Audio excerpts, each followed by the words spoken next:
This is Alexa Linton, and you're listening to the Whole Horse Podcast. I'm coming to you from the Cowichan Valley on beautiful Vancouver Island in Canada, and I'm excited to be bringing amazing instructors from around the world to share their knowledge about all the ways that we can keep ourselves and our horses well and happy, and about some of the cutting-edge techniques, training, and different aspects that are coming into the horse industry and changing it from within.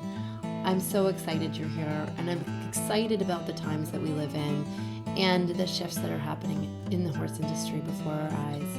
Let's get started.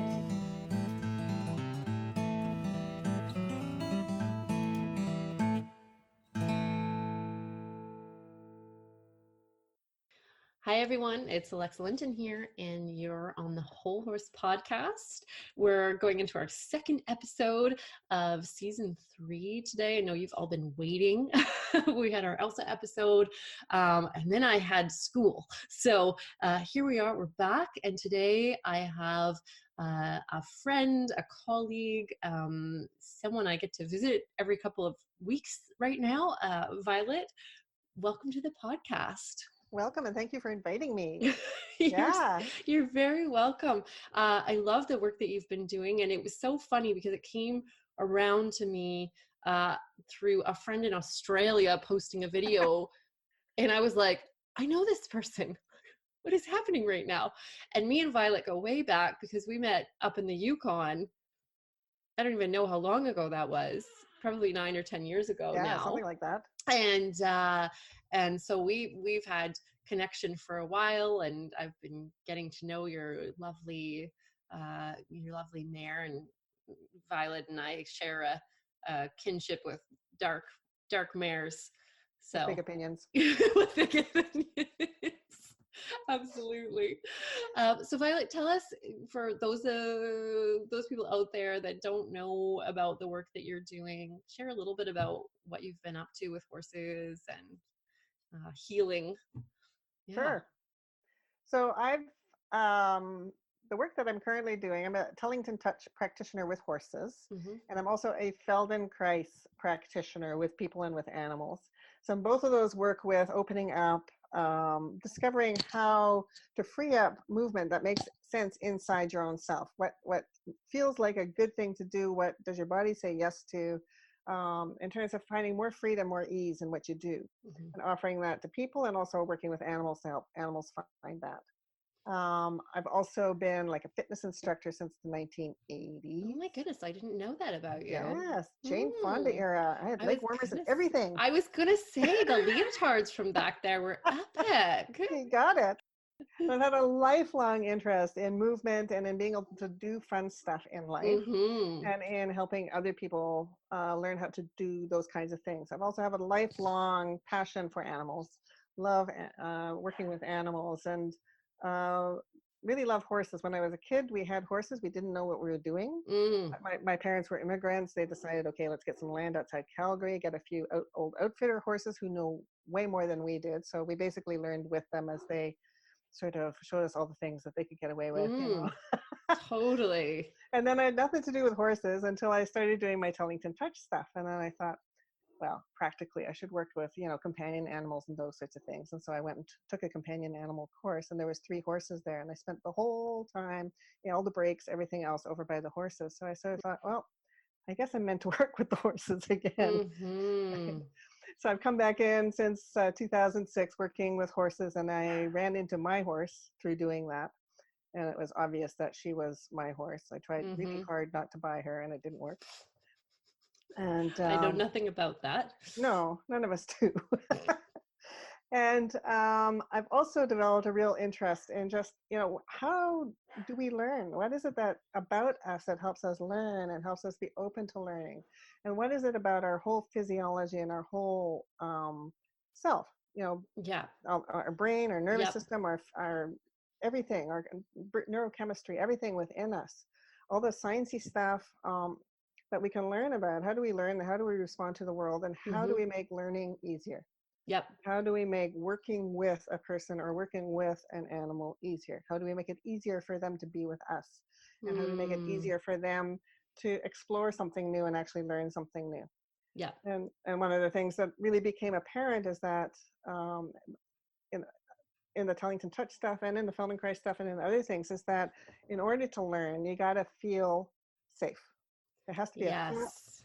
safety inside the body.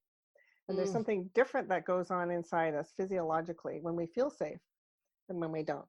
And so then I yes. started exploring what is that thing that goes on. And you've been talking with a number of people that have done podcasts on the polyvagal stuff. I'll bring some of that in today. But it's a Mm-hmm. lot about how do we work with the sympathetic and the parasympathetic nervous system and help the person experience those things in a place where they feel safe. Mm-hmm. And what happens that's different when you don't feel safe, and then the parasympathetic and sympathetic nervous system do something different, right? Yes, Your whole self absolutely. is different, and it's not a behavior choice. It's your biology taking over and taking care of you in the best way it can figure out how. Mm, And this is the mm-hmm. thing that really landed for me too as I was doing all this. It's like our bodies are incredibly smart, and they're taking care of us in the very best way they can figure out how. So all Mm-hmm. the things that are going on inside me, the places where I'm tight, or the places where something is not going where I thought there was a problem. If I look at it through the lens of, actually, this is my body trying to do something that made sense to it when it first started, as the best way to take care of me Yep. it could figure out at that time. Yep. So I would like to thank my body, for working so hard to help me out this much, right? And then I Yeah. can look for something that might feel a little easier, so that like all the little tight Totally. muscles could jump on a beach chair and have umbrella drinks instead of doing this, right? And it's like my whole body goes, Yeah. yeah. Totally. So And it's sort of that's that kind of approach. exactly that sense of, okay, those coping mechanisms that we Yeah. developed when we were 3 years old or 2 years old, pre-verbal, are going to be very different than maybe what's healthy for us today. Yeah, or what's But possible. What's possible, right? what's possible, exactly. And when we can see it as that was there to keep us safe, then Yeah. it allows us to make some very different choices and to be much gentler with ourselves as well. Well, and the thing is that these things that we've been doing, they've worked. We're here. They We're sure alive, have. right? So your biology Absolutely. is kind of going, well, it didn't do so bad. I got you this far in life. So Absolutely. it's the acknowledgement. Absolutely. It's sort of the generousness and the compassion for your own self, or for the being that you're with, going, wow, your body has been so incredibly smart and working so hard on your behalf. Mm-hmm. Let's say thank you for that. And then let's see if we can find something that works at least as well and feel it. And then see if that's something my body or your body, yourself, wants to take on as an option now. So that becomes another option that you have for how to respond to the world. I love that. And tell us a little bit about, so of course you've been doing this in some ways in relationship with horses. Yes. So everybody, I just had to pause the recording because my dogs were, I was just saying to Violet, every time I do a podcast, my dogs decide that they need to be very vocal and sharing their voices with us here. And Solo just went into his yowling thing that he does, and so we thought it would be a nice example. I was saying it's a great example of what we were chatting about here. Yeah. You're asking how animals show us this stuff, or how do we work Mm-hmm. with animals with this? And actually, animals show us this stuff much better, more clearly, more directly than humans do a lot of the time. Because humans have lots of veneers about how we should be in the world and how I've managed to make myself look like I fit in, even though I don't. I got to pretend I do, and this is how I do it, and that kind of works, right? Animals don't have that same need generally to do that. So if you're looking for clues, you can see things. And the trick for us is to look for the clues before they become huge.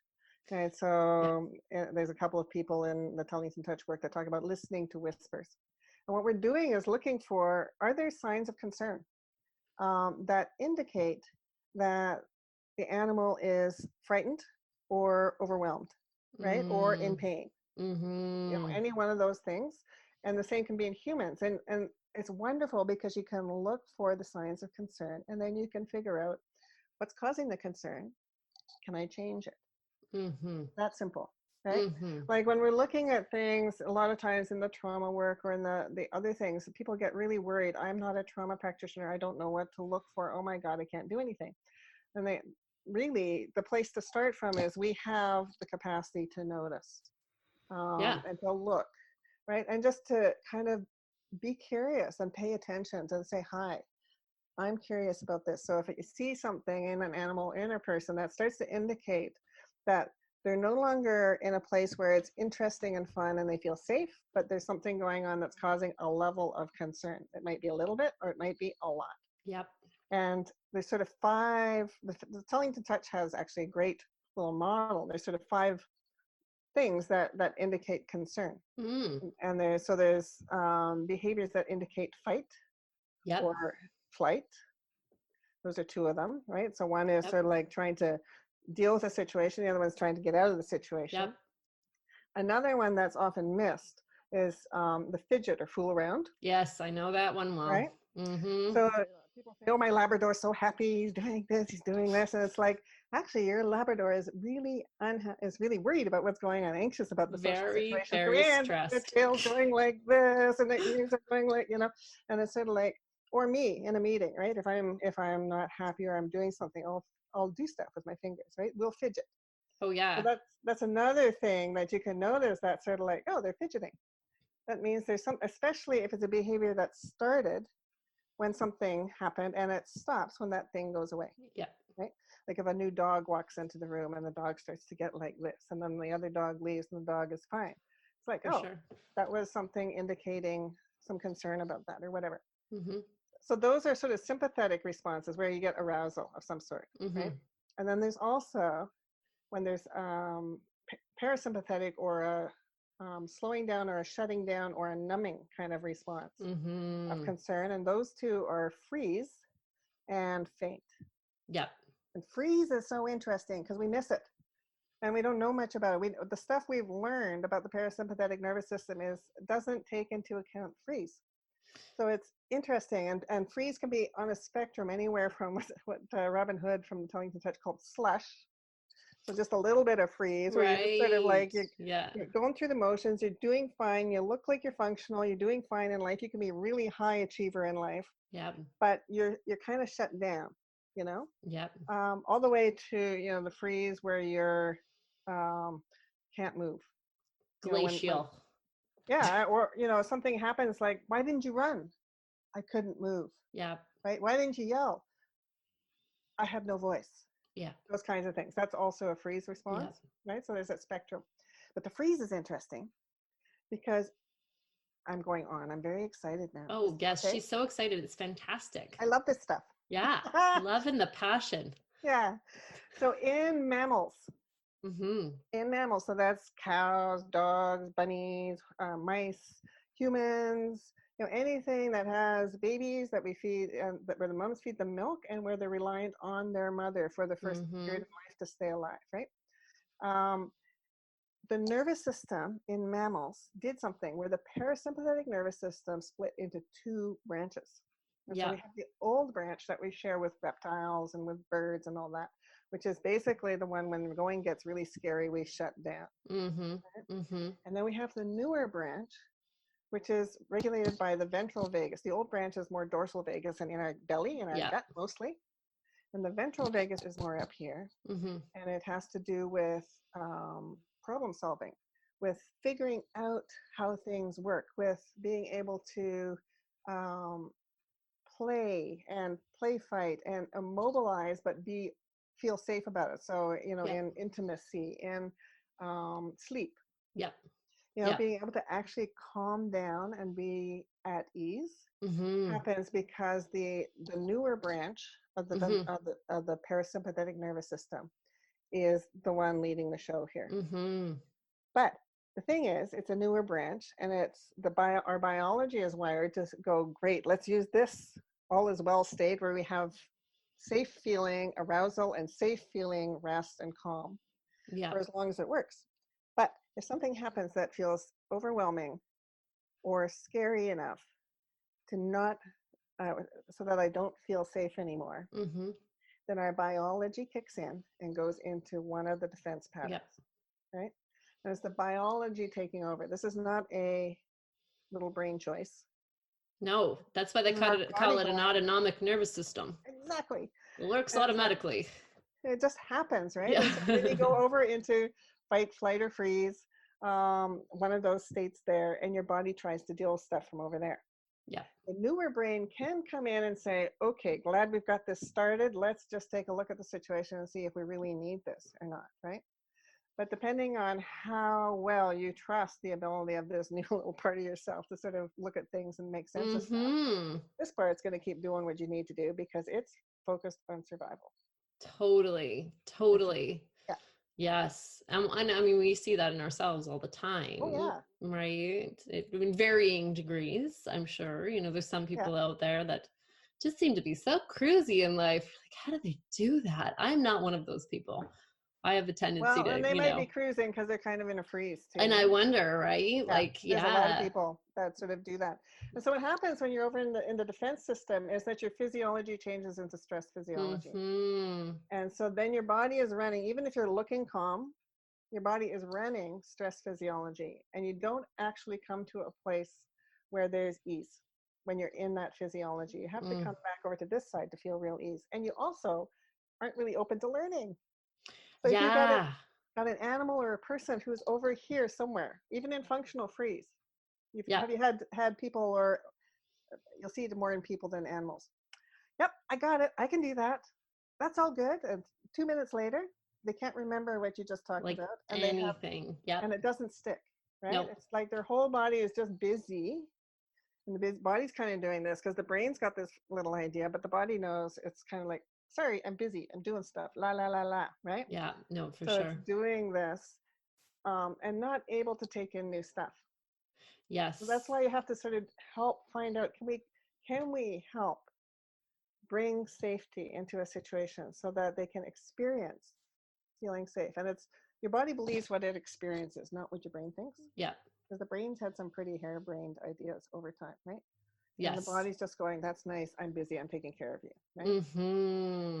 Yeah. And so if you can bring the body into a place where there's more safety, more felt safety, you can shift the physiology and you can shift the capacity to learn and to communicate and to actually have social contact, social connectedness, because that's another feature of the newer brain. The newer branch is that there's this whole aspect of social connection. Absolutely. Social engagement. And that's not functioning so well when they're over here. Full on truth. So what Violet is describing is the polyvagal theory. And for anyone who wants a sort of another viewpoint on that, you can go back and have a listen to Sarah Sloty of Equisoma's podcast, because I think it's very helpful to hear this from different from different perspectives. So thanks. And Violet, I love this, the focus in on adaptability, because this has become actually like quite a focal point for me, in terms of, I'm actually thinking of doing this for my osteopathic thesis, because there is a high probability of reoccurrence of trauma in osteopathic classrooms, because we are touching each other. There's a lot of work on areas in the body that can hold a lot of stuff. I would really like to understand how we can improve adaptability and learning in those scenarios by increasing levels of safety. Yeah. And how do we do it, as practitioners or as horse people, without being trauma specialists, without being trauma therapists? We don't have to be that in order to make a difference. Totally. In order to make the initial difference. So I'm really interested. I've done a bunch of webinars and presentations and stuff, and how can we just get started with this? Yeah, let's chat about that, because so often what happens as humans is we go into our own stress response when someone else's stress response presents itself in front of us. Rather, because we feel like, I don't have the tools for this, we kind of step back into our own coping mechanisms. Have you seen that happen where Oh yeah. it's like we just get scared of that emotional response that's happening in front of us? Yeah. And our ability to hold space or be in dialogue or, show up for that person or horse, whatever the situation may be, declines drastically. Yeah. In a scenario where Yes. what I see is it's a potential for so much growth and trust building. Yeah. And Yeah. in part, just becoming informed that what's going on, even noticing that this is their physiology taking care of them, or this person taking care of themselves, right? Yeah. And for me to be able to say, wow, there's a lot happening here, right? Like this is this person showing me the importance of this for them, right? Like this Yes. is an important thing for them. And even being able to just say hello to their experience and be present with it. So it's like one of the things I do a lot working with animals and working with people, and that I learned from the Tellington Touch people in particular, is just doing a big breath out to bring myself into present time and present place, so I can be clear in my own self. I don't have, stuff about, when I was a child, this happened, or what am I cooking for dinner, or anything like that, right? It's just sort of like, be here, be present, and notice. And just saying hello in that way makes a difference. And what's interesting is that the out breath is is regulated by our parasympathetic nervous system. So in breath arouses, out breath helps settle. And the question is, does it settle into the freeze side? So imagine me, I've got an image of the parasympathetic nervous system being like a bridge. You get arousal, you're at the top of the bridge, and then you come down and you're either into the freeze side or you're into the all is well, sort of community, central vagus place, right? It's like when I breathe out, can I land on my bones? Can I find support in a place that feels safe? Right? And then from there, just be present with what's here in the room. Right? And just being present with them. Their nervous system is pinging off of us all the time. So it's animals are interesting to watch with this, because I was in a situation with up in Vernon, there's these little squalls, really intense little storms that show up. And we were inside a covered arena. There's about 6 Icelandic horses, and I had an Arab Morgan cross horse with me, right? And one of these squalls hit, and it like just blew up the valley, hit this thing, and the walls are doing this. We had 4 people trying to hold down the door so it didn't blow off and things, right? The Icelandic horses are standing around like this, because they're used to sort of waiting out a storm. They kind of hang out, and they kind of hunker down. They just kind of wait because they know storms blow over. But the horse that I had, the Arab Morgan cross, is sort of like jumping around like this a little bit, kind of going, isn't this when we have a rodeo? Right? So shouldn't we all be jumping and running around and stuff? And I'm calming her, I'm blowing out, I'm stroking the line, softening. She's looking at the other horses, and her nervous system is just pinging off of everybody else around her, and everybody else is kind of like chill, calming, centering, connecting, being in a place that feels reasonably safe, right? Yeah. And her nervous system started to notice that I'm kind of, okay, maybe this is okay, maybe, right? And so it's that pinging that we do off of others, that if they can ping off of me, if they can ping off of you as a place to start, and you're not freaking out, that already starts to give a signal to their body. And that's picked up in neural complexes that are in their chest area, the gut area, in other places of the body, and sent up to the brain going, it's kind of interesting out here, I'm picking off of stuff that feels safe. Yeah. Right? Totally. And that 80% of our information about whether the world is safe or not comes up from the body. 20% goes down, right? So it's like a big amount of information that comes in.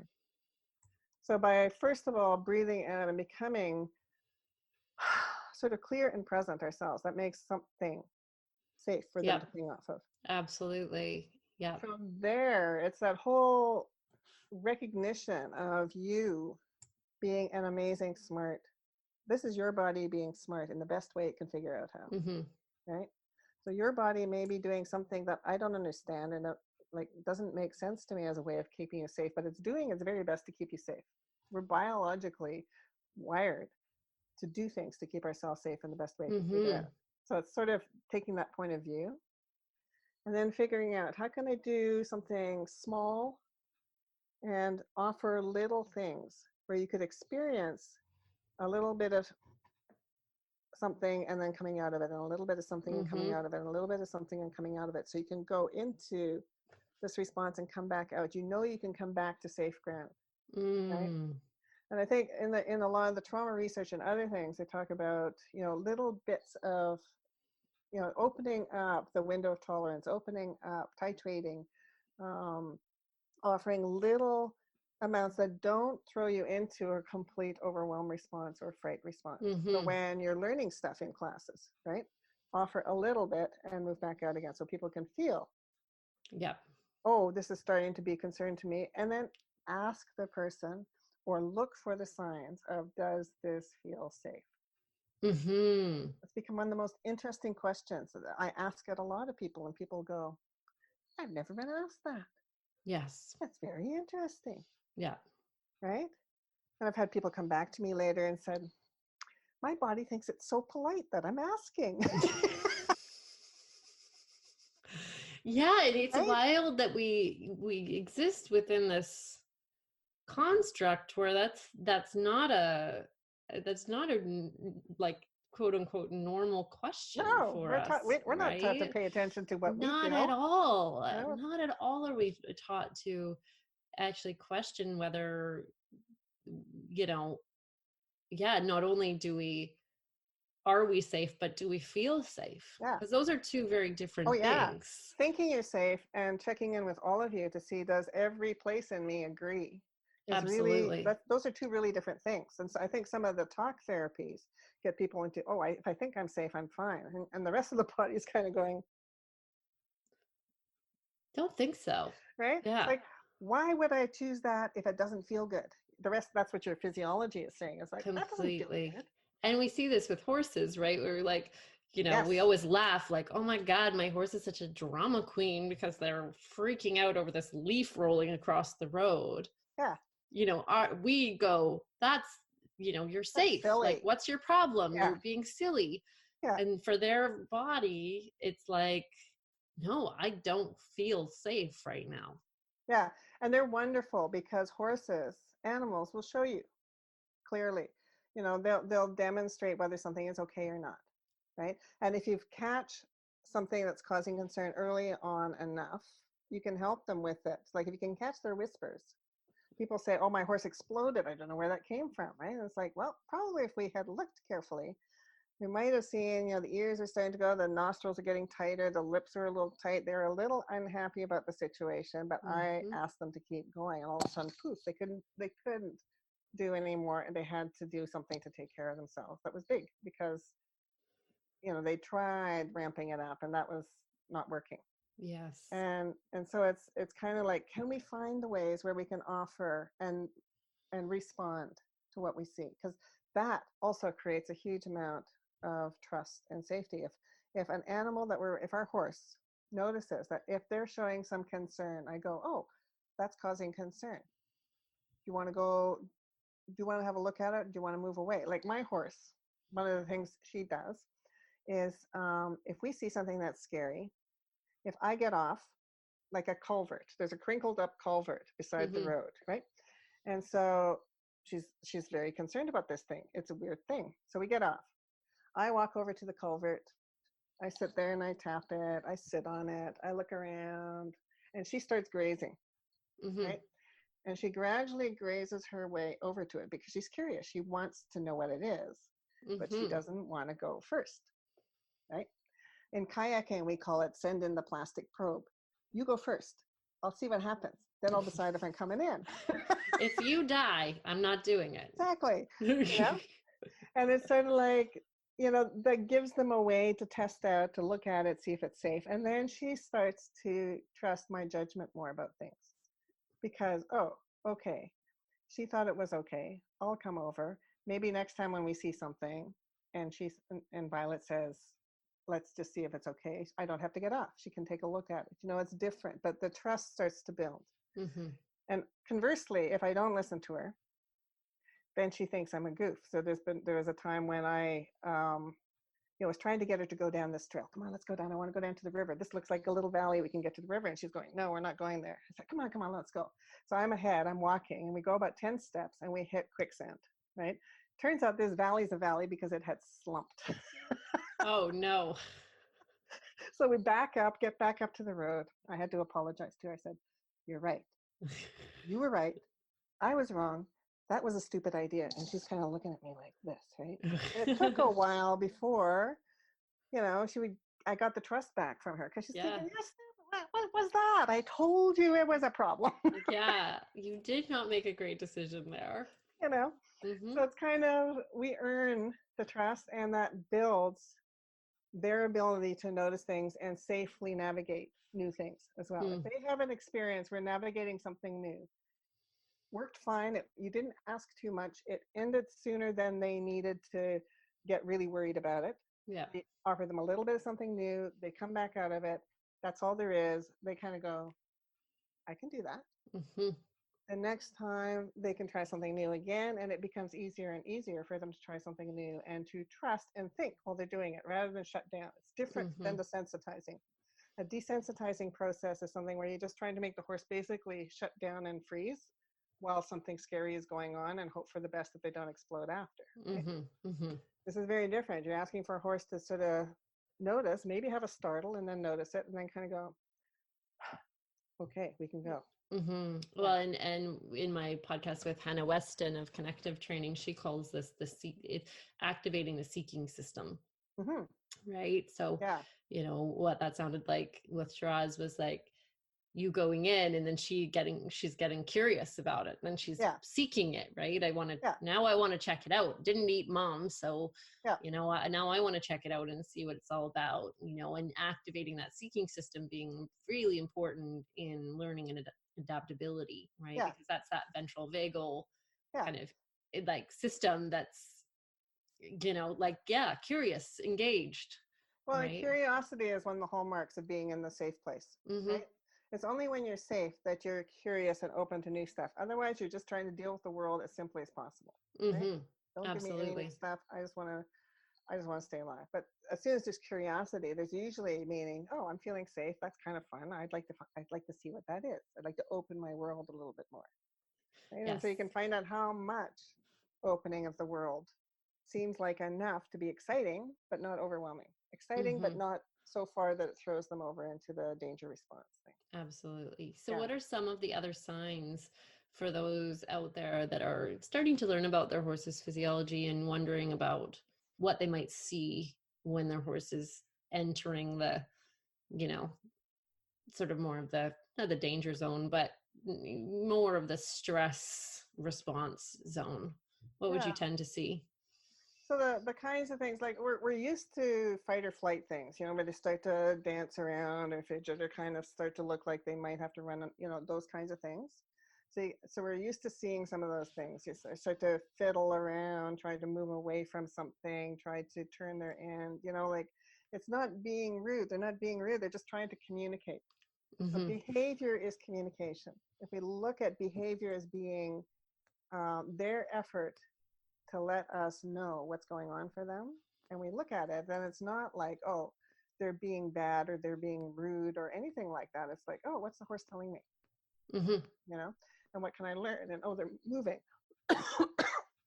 And so we can look at that. The freeze things are interesting, right? Because those are the ones that are harder to see. Sometimes the horse will it's almost like their eyes go kind of dull. You think of a trail riding horse who has 6 people a day on them. They have to go on their trail ride. They have to come back no matter what the rider's doing, all the things that they do, and the horse just has to do their job. A lot of the time while they're doing their trail rides, they're kind of dull. The eyes are kind of glazed over. They just kind of go through the motions and do their thing. It might also be that they get kind of quiet, or they can't move, right? Like when you're trying to trailer load a horse or something and they get stuck. Sometimes they're stuck because they're scared and their body doesn't know what else to do. They feel like they don't have the option of running away.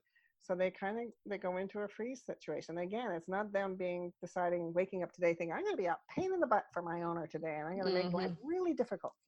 It's like, no, they don't want that. They don't want they're a social engaging creature. They want to connect. Trouble. right? Yeah. Yeah.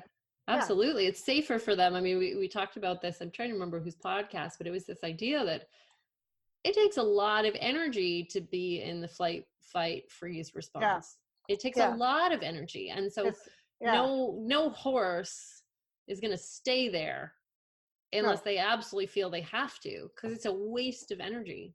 Yeah. It's a much higher cost of doing business. Very much so. Your body is using up energy faster. It can't recover. It can't restore energy and the glucose and it can't bring in the new oxygen as efficiently, all those things. It can't do all those things as well. It can't even, so for those of you out there that have horses with digestive stuff, Yes. Yes. Can't it's digest properly. they can't digest properly when they're in these states. It's really important to remember. So it's why we call the parasympathetic system the rest digestive system, because if we look at, how this polyvagal system is created, the sympathetic system is around to activate, Yeah. like run away, like go, arouse, like Play, fight, flee, run, do all those fight. things. Yeah. It is not around to digest. Yeah. At all. So this is one of the reasons we tend to see a lot of digestive stuff in horses. Yeah, and the digestive issue, even though if the horse is calm, if they're over in the all is well state, their digestion can work. If they're over in the freeze state, Yep. they still got stress chemistry running. Absolutely. Right? So these are the horses you call internalizers typically. Yeah. Or people who are, if you're the kind of person who's in a yoga class and everybody else looks like they're having a lovely time lying on the floor and your insides are kind of doing this and your brain's doing this. Violet is making some wonderful hand gestures, by the way, everybody. Oh yeah. Sort of, you're kind of not enjoying laying still. Yeah, this is not what your body thinks is a good idea. I've been there. You're probably in freeze, right? Your body is staying still. It's immobilized, but it's not at rest. It's not at ease, and it cannot digest properly. So for humans as well, a lot of the digestive things that are going on are because somehow we're spending a lot of time over in the protective state because that's where our physiology feels it needs to be, right? Yep. So for all of us, the more we can find ways to get into the place that is at ease, which does not mean mindfulness, not the same thing, right? This is not about mindfulness. Mindfulness can help, but mindfulness can also be a way that somebody sort of cuts off their body and just ignores what's going on inside them. So I just want to make that point. It depends how you do it and what's going on. And I figure we need to become friends with all of ourselves, our whole body, because our whole body, our whole self is smart. And it's helping us to figure out how to navigate. So it's the same with the animals. It's helping horses figure out to navigate. So the freeze, again, might be anything from just kind of going through the motions or looking depressed is a form of freeze, right? People will talk about feeling depressed is when you feel kind of flat, you feel kind of numb, you feel kind of nothing, right? You don't feel. Yeah. Right? And that's a typical explanation of and it's a very similar explanation to what our affect, our sensory affect is like when we're in freeze. We just don't feel. It's supposed to feel numb. Yeah. It's sort of like yeah, exactly. Well, you see these horses that you're like, wow, this is like a zombie horse. Yeah. They don't feel anything. Yeah. And I've done body work, and I'm sure you have, on those horses, and it is a fascinating process because they quite literally are not connected to their body. Well, and you have to be careful with horses and people like that, because if you wake them up and say it's okay to feel something, often the route out is to go through fight flight. Yep. Right? To go into sympathetic arousal. Totally.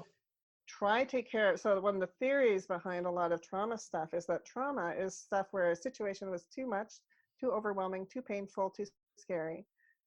The horse or animal or person did not get to complete an action to take care of themselves. So it kind of gets stuck, and they just kind of get stuck in this place of trying to take action but not able to. Yep. And then as soon as they're offered a way to start to take action, the first action they want to take is the action to take care of themselves, to deal with the issue that caused the concern in the first place. Right? Absolutely. So it might be that you go from a very placid looking horse to a very expressive little rodeo pony for a while, right? Yeah, well, and in the podcast with Sarah Sloty, we talked a lot about that, of the thawing out process that can happen, especially when a horse is in an environment that now they actually feel in some way safe to express that, and that they usually they usually come out the way they went in. Yeah, and they don't always. I mean, there are lots of ways to come out. You might come out in a smooth process, but it's sort of one of those things of then if something starts to show up that's more active, it's like, okay. Yeah, totally. And deciding as you go into this that you will walk that journey with them or you won't. If you don't want a horse that tells you what they think, don't ask them to think. Yep. Right? Yeah. This is an interesting thing. It's sort of like if you don't want an intelligent partner to work with who tells you what they have to say about things, don't start to ask them, because it's not fair to tell them, oh, I'm interested. Oh, no, I'm not, because I actually don't like what you're saying. Can you please stop it now? Yes, absolutely. And that's, we have to be aware of, like, what kind of horse. There's a lot of people that are like, I just like my bomb-proof, goes along with anything horse that's kind of like a motorbike, and I think on this podcast, by majority, we're all out there going, I want that expressed partner. But I think it's so critical to remember that, it's not always a pretty journey to the expressed partner. And there may be a lot of space holding to get to that point. And once you have a partner who says things, they're not always going to say the same things you want to hear. Absolutely. Somebody once was saying, working with a horse is always a negotiation, right? Yeah. And it's if we're willing to do that, if we're willing to have that kind of partnership with a horse or a dog or cat or anybody, right? Cats ask it of us. Yes, cats will make you. They don't force you into that anyways. So it's good practice. But it's kind of like, okay, make room for that. I personally, the last 2 weeks, have had to make room for that with my horse because we were getting into shoving matches. Yep. I thought, okay, this is not working. She's bigger than I am. She knows She's very big. Yeah. Right. Yeah. You and you got to meet her. So I realized, okay, I have to back off and ask her and wait. So, and so I've been asking us, and like I've asked her, can I ride you? Yep. And she now will walk over to the place where I need to get. I'm riding her bareback because she's been concerned. We're going back that you and I were working with something where she had been ridden by a dressage rider who decided that the way to get the position you want is to tighten the cinch so tight that the horse has to drop their back and lift their head, right? Which gives you sort of a shape, but it's not the way you want to get. And you went and asked Shiraz about that, and she said, I didn't like that person, and I didn't like that stuff, right? So it's like, oh. Definitely not. And there was not very substantial compression through her thoracic spine and ribs that we were working with, right? So now I'm working energetically to open up that compression. I'm trying to lighten myself. I'm trying to put vitality into myself, vitality into her spine, and figuring out, okay, how do I ask her? That means I have to ride bareback. Yeah. Right? Which scares the shit out of me on one level because I wrecked my knee and wrecked my foot, had surgeries and things, but it's time to learn this again. And she will take me out like this. She goes and stands beside the picnic table so I can climb on. We go out, we graze. She grazes, she walks around the field. I get to get my balance back. It works for both of us. When she's done, she walks back in and drops me off, right? It's like, well, this is interesting. This is not the relationship we had 3 weeks ago. No, not at all. And it is the beauty of this type of relationship too, though, in that we develop a curiosity about what's going to show up for us today, right? And it's so different than coming to the relationship with this agenda and expectation, and it must be this. I just wrote an article on consent that will be published in the horse journals, and it was a really hard article to write, to be honest, because it's a fairly new concept in terms of the general population of horse people. Yeah. And yeah, yet not everybody likes it, right? Because Not it's like everybody likes it. I want to go riding. When I go riding, I want to ride my horse. I want my horse to do what I ask, right? And this is a whole different thing Yeah. from if I want a partner, there's a give and take. How Yeah. do I manage? How do I even know about the give and take? How do I participate in it? I don't know, right? Like that's Yeah. where this comes in. This is where, and what I've been realizing, even with my thesis and all these things, is consent is right up at the top of things, right? And Violet and I were talking about this last week in terms of, okay, like, do you ask your horse if you can get on and ride? And it's a tricky thing because there's every opportunity for them to say no. Yeah. But what have you noticed since you started doing that? I have no idea what your answer is, but I'm just intrigued. She yesterday it was raining, so I just took her out to the field, just walked out to the field rather than getting on, and she started over to the picnic table without me, because she walks free behind me when we're going out to the field because she knows where we're going, and she actually veered off and headed for the picnic table, right? It's like she was offering me the chance to get on her. I thought, well, that's interesting. Yeah. And I mean, really interesting story about consent. Linda Tullington Jones's grandfather, who was one of the lead trainers of the racehorses of the Tsar in Russia. Oh, wow. And he was one of the grooms there, and he would ask the horses which horse was ready to race that day. He was the most winning, like he had one of the most winningest stables ever, right? That he would ask the horses, who wants to run today? And only if they wanted to run would he run them. Yeah. Right? Yeah. And it's sort of like, so I mean, it's there, it's used, it's just not talked about much, and maybe not a lot of people use it, or a lot of people figure, oh, it's, I don't want to be one of those weird flaky people or whatever. But we're such a great club, Violet. Who wouldn't want to be a part of this? Yeah. But it is fun. I mean, it's sort of like I can create something different. Yeah. I can only do it if I, myself, this is this whole thing of stepping into something that you don't know a little bit. It's like, well, try it out, see what happens. Totally. It's an experiment. Yeah. And I think with the consent thing, it creates safety because your horse knows that they can say no if they need to. Yeah. And I know for myself, that creates huge amounts of safety in me when someone asks. When someone asks me, and very rarely do I say no. Yeah. But it just makes me feel so much safer to know that the possibility is there for me to both say no, and also that the person that I'm interacting with can actually hear my no if I say it.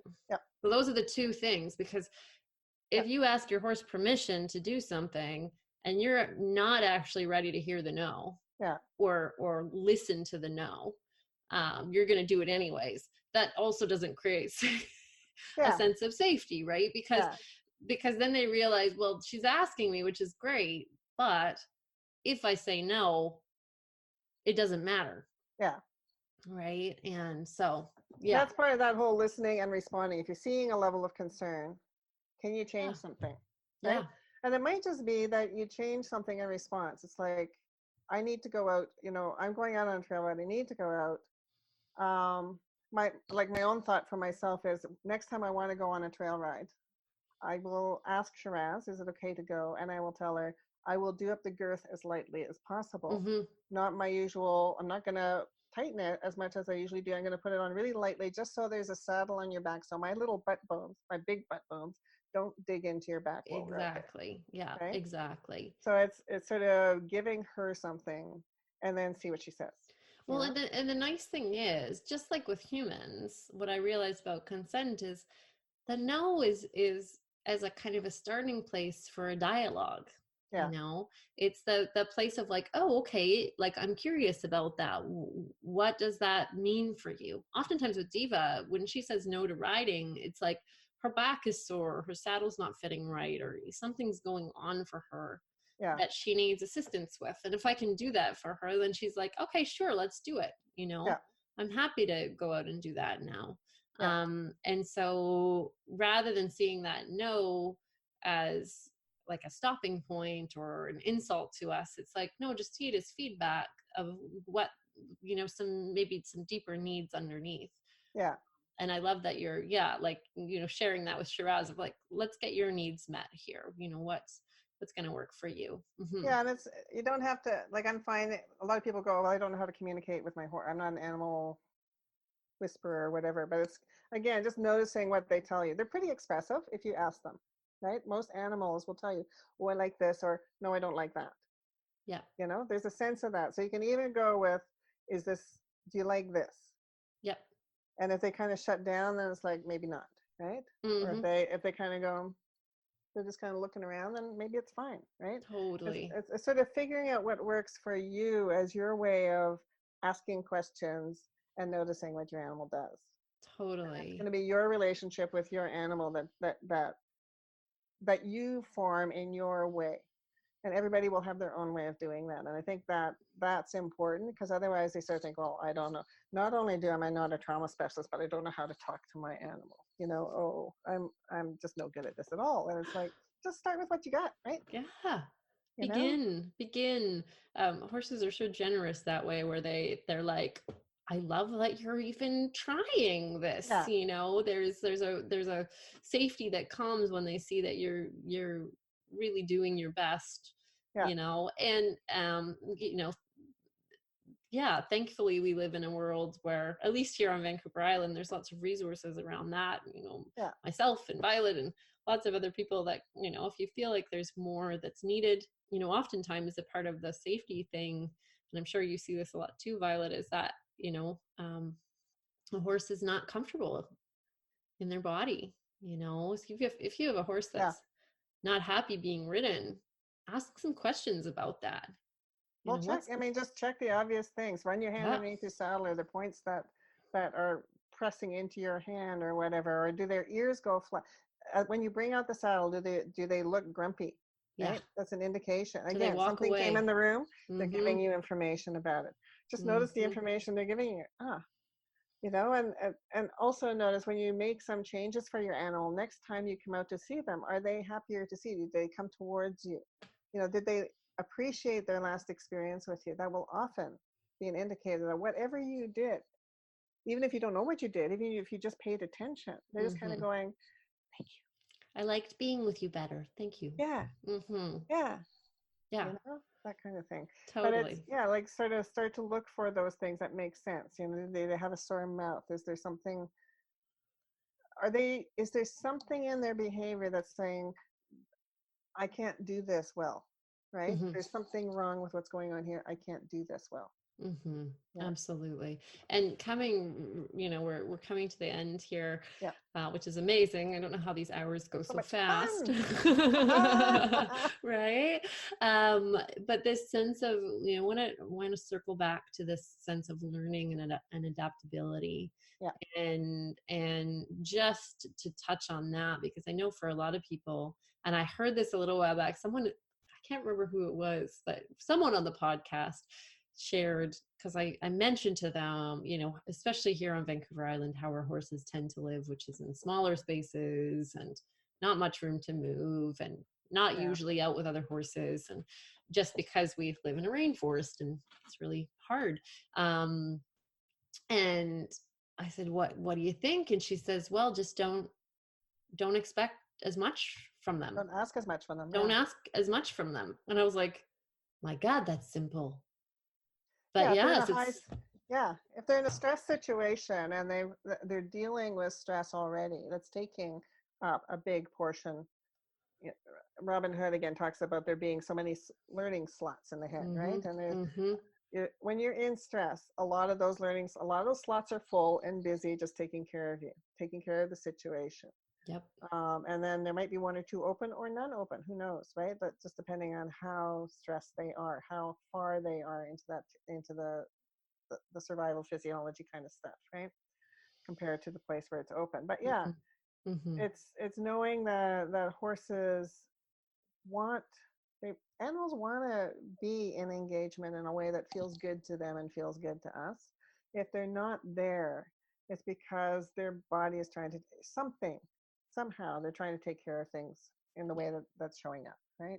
Yeah. So it's trying to understand that more and cut them some slack, cut ourselves some slack. Yeah. allow ourselves to take a step back and kind of take a breath out. Not be the perfect horsewoman. It's the hardest thing to do when you're in front of other people or somebody Mhm. else is watching and they're wondering, what are you doing with your horse? And your horse is just standing there with 4 feet planted, not moving, right? Or something like this. It's like just saying, okay, Yeah, it's okay. start Yeah. again, right? Like whatever. And just give yourself some space, cut Hmm. yourself some slack and the horse some slack and see what happens. Yeah. Love that. Perfect. So, Violet, it's been a pleasure chatting. Do you have any resources that you love? I know you mentioned Robin Hood a few times. We're very Yeah. So lucky to have her here in our province. I know. Yes. So the Tellington Touch stuff, I will send you a link Yes. to some slides I put together for another purpose.